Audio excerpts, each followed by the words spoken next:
So you're considering to go full time, but is your RV ready for you?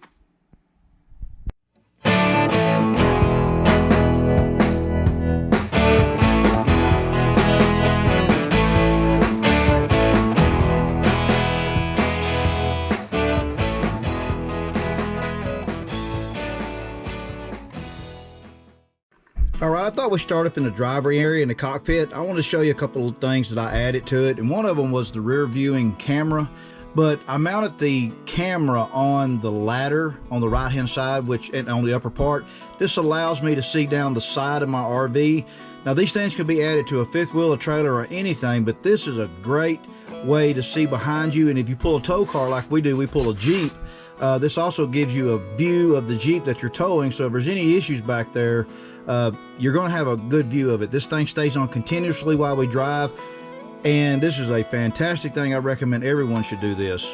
The other thing we added that every RV should have, including on your tow vehicle, is a tire monitoring system. Now we have the Easy Tire. They have some better ones now. We've had this for a couple years, but it still works great. We've had no issues with it. We also added sensors to the tow vehicle, which we can monitor the tires as we're traveling at all times. Now, this is kind of a question because in some states it's actually illegal to mount your GPS system to your dashboard. However, we did it anyway. Be careful about mounting on the dash. I'm not 100% sure if it's legal or not, but mine's mounted there. And our brake system, this is our automatic braking system for our tow vehicle. I try to put everything in a centralized location so I have an easy view of it and easy access to it. So these are some things you might consider. Okay, one of the things that we did is we put a swivel on the passenger seat. This added an additional comfortable place to sit. This was a great little improvement, a simple DIY project. And for creature comfort, one of the things we did not like was the jackknife couch that was in this RV. So we bought a Thomas Paine electric reclining couch. This thing is extremely comfortable. This is an upgrade that I highly recommend. It has LED lighting underneath it. It's got heated seats. It's got massage. And you can see that we also, when we mounted it to the floor, we mounted, it's two sections, so you'll have to mount both sides, but we put the seat belts back in the original location, so we did not lose the passenger capacity. But this is a fantastic upgrade. Okay, one of the neat things that we did is we removed the booth seating and we created a folding table with a cabinet on each end, and we had the top here. One of the things this did is it created a lot more space for us in the motorhome. This motorhome is a Class C, so it's not the roomiest thing, but this is really neat. But there's one really cool feature, let me show you this, is we installed a TV lift.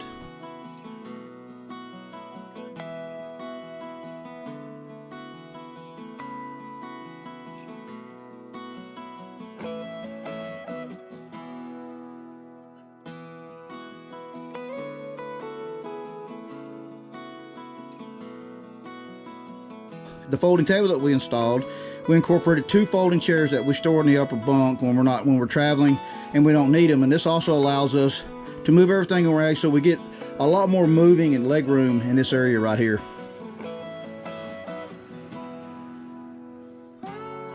Okay, one of my how-to videos that I did was on the electrical outlets. You know that most RVs do not have enough outlets, especially along the kitchen area. So we installed a smart socket, which is a pop-up socket. It includes two USB ports and 3 outlets. This is a really easy project and an easy way to get additional outlets in your RV kitchen.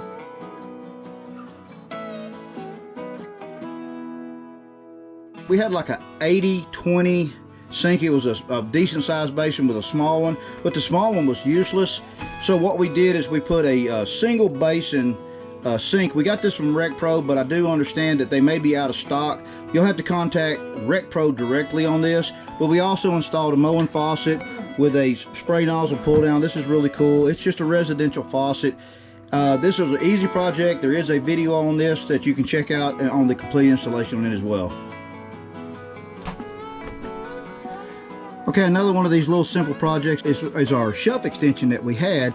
Wasn't quite as wide as the deal, so what we literally did is we installed a cutting board. A lot more space, good place for Kelly to cut vegetables and different things. So this was fantastic. She really likes this. One of the bigger projects that we did is we installed the 12-volt refrigerator, and we removed the old Dometic refrigerator. This refrigerator is outstanding. It's a 10 cubic foot refrigerator. It has way more capacity. So if you're considering full-time, this is something I highly recommend, because it's basically the same size as a residential refrigerator.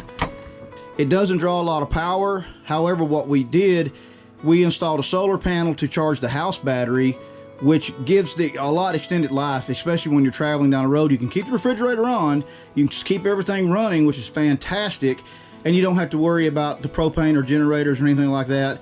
This refrigerator will work off the house battery for several days. Okay, one of the videos that you can find on my channel is the installation of the voltmeter. We put the voltmeter in because all we had here was the LEDs for monitoring, and it's not going to tell you the exact voltage. And since we installed a 12-volt refrigerator, and we also have a solar panel system, this is extremely important for your refrigerator to know your voltage. This is a very easy installation too. It's just something really cheap to know the exact battery voltages. So go check out that video. Okay, moving into the bathroom, we made some really minor changes that had big effects.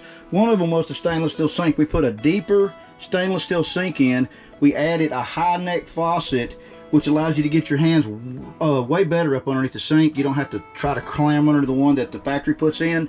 And one of the additional things we did is install the medicine cabinet, added a lot of storage, and we were able to take everything that we had up in the little one in the corner, which now my wife uses for all her stuff, and install this medicine cabinet. This is a really great addition for an RV bathroom.